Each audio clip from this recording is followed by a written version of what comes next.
ପିଲାମାନେ ଆଜି ଆମେ ନାଟ୍ୟ ରସ ବିଷୟରେ ପଢିବା। ହଁ ନା ନାହିଁ? ଆମ ଦୈନନ୍ଦିନ ଜୀବନରେ ରସର ଏକ ଗୁରୁତ୍ୱପୂର୍ଣ୍ଣ ଭୂମିକା ରହିଛି। ହଁ ନା ନାହିଁ? ଆପଣ ସମସ୍ତେ ନିଶ୍ଚୟ ଜାଣିବାକୁ ଇଚ୍ଛା କରୁଥିବ ଏ ରସ କଣ, ଏହାର ଆବଶ୍ୟକତା କଣ, ଠିକ? ତେବେ ଆଜି ଆମେ ଅଭିନୟ ମାଧ୍ୟମରେ ଜାଣିବା এই রস অর্থাৎ নাট্য রস কহিলে কোন বুঝুছ, আমি তাকে কিপরি চিনিবা, ঠিক? তেবে আস তোমার এটি যে ঠিয়া হইতিবা ভাই ভৌণী মানকু আমি দেখিবা সেমানে কেউ ভଳି অভিনয় করুছন্তি, আমি চিনিবা সেমানে কেউ রস করুছন্তি। পিলে কহিপারিব এই ভাই জনক কেউ রস করুছন্তি? হ্যাঁ, কে কহিব? ভয় রস। সে করুছন্তি ভয়ানক রস, অর্থাৎ ডর ও ভয়କୁ বুঝাউছি। তাଙ୍କର এই অভিনয়କୁ দেখি ଆମେ ଜାଣିପାରୁଛେ ସେ ଭୟଭୀତ ଅଛନ୍ତି। ବର୍ତ୍ତମାନ କହିପାରିବ ଏହି ଭାଇ ଜଣକ କେଉଁ ରସ କରୁଛନ୍ତି?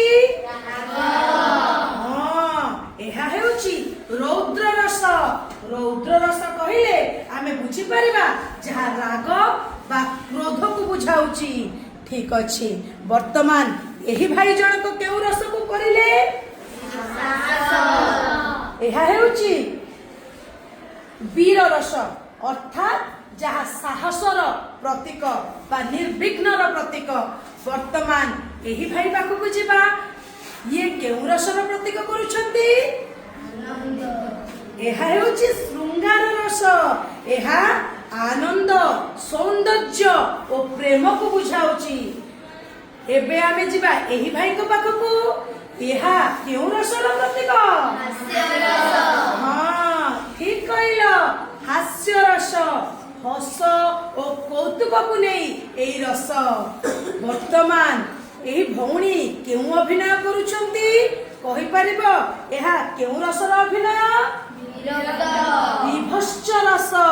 ଏହା ବିରକ୍ତି ଓ ତୃଷାକୁ ବୁଝାଉଛି। ବର୍ତ୍ତମାନ ଏହି ଭଉଣୀ କେଉଁ ରସର ଅଭିନୟ କରୁଛନ୍ତି? ହଁ, ଏହା ହେଉଛି କରୁଣା ରସ, ଯାହା ସମବେଦନା ଓ ଦୁଃଖକୁ ବୁଝାଉଛି। ବର୍ତ୍ତମାନ ଆମେ ଆଉ ଏକ ଭଉଣୀଙ୍କ ପାଖକୁ ଯିବା। ଇଏ କେଉଁ ଅଭିନୟ କରୁଛନ୍ତି? ହଁ, ଇଏ କେଉଁ ଅଭିନୟ କରୁଛନ୍ତି? ଅଦ୍ଭୁତ ରସ, ଯାହା ଆଶ୍ଚର୍ଯ୍ୟକୁ ବୁଝାଉଛି। ତେବେ ପିଲାମାନେ ଆମେ ଏମାନଙ୍କର ସମସ୍ତଙ୍କର ଅଭିନୟକୁ ଦେଖିଲେ ଏବଂ ଆମେ କଣ ବୁଝିଲେ? ଏମାନେ ଯେଉଁ 8 ପ୍ରକାର ରସକୁ ପ୍ରକାଶ କଲେ ତାଙ୍କ ଅଭିନୟରୁ ଆମେ ଏଇ 8 ପ୍ରକାର ରସକୁ ବୁଝି ପାରିଲେ। କଣ ସମସ୍ତେ ବୁଝିଲ? ଧନ୍ୟବାଦ।